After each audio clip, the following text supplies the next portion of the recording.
Hello, welcome to the Plymouth United Church of Christ. This is Nick Hood, and I'm preaching this Sunday, but today I'm at Yale in New Haven, Connecticut. This is where Denise and I got started, believe it or not, 51 years ago.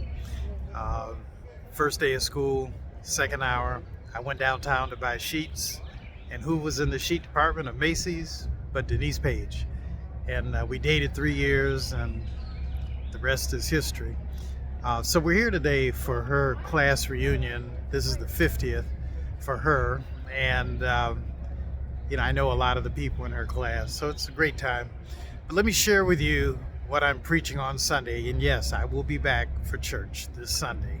What I'm preaching about is one of my favorite stories in the Bible. It's where Elijah, the prophet, the great prophet, receives a unplanned, untimed blessing from God, and the blessing comes in the form of birds.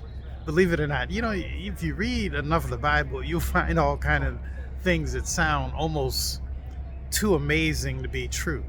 But in the Elijah story, 1 Kings chapter 16, we learn that God tells Elijah to warn the King Ahab, and consequently his wife Jezebel, that they have displeased God because they're worshiping false gods.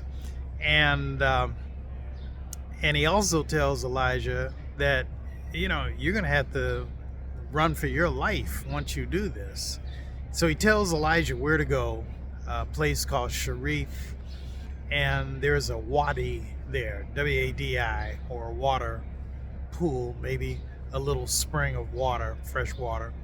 He goes there, and believe it or not, the Bible tells us that God fed Elijah every day with birds. They're ravens, big black raven birds. And I guess they were flying to the wadi to get water themselves. But with them, they would bring bread and meat every morning and every evening.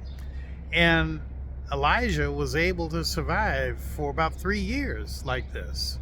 Now, eventually, he had to move on.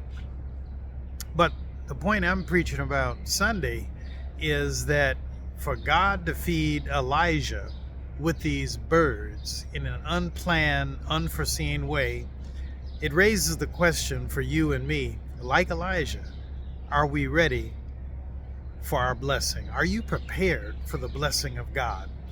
And what I'm going to be talking about is how you can prepare yourself for God's blessing. God has a blessing for each of us, and God has a blessing for you. But the real question is, are you able to handle that blessing? And if you're not prepared for your blessing, it doesn't mean a thing.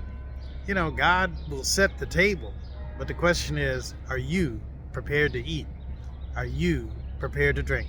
So I hope you call a friend, tell them Nick Hood's on the line. Worship is about to begin. This Sunday is a special Sunday because we will have communion, and I'll be looking forward to seeing you. And if you saw this video and you come to church, be sure to tell me. I want to know how many people are actually look at this. God bless, God keep you, and remember, I'm praying for you.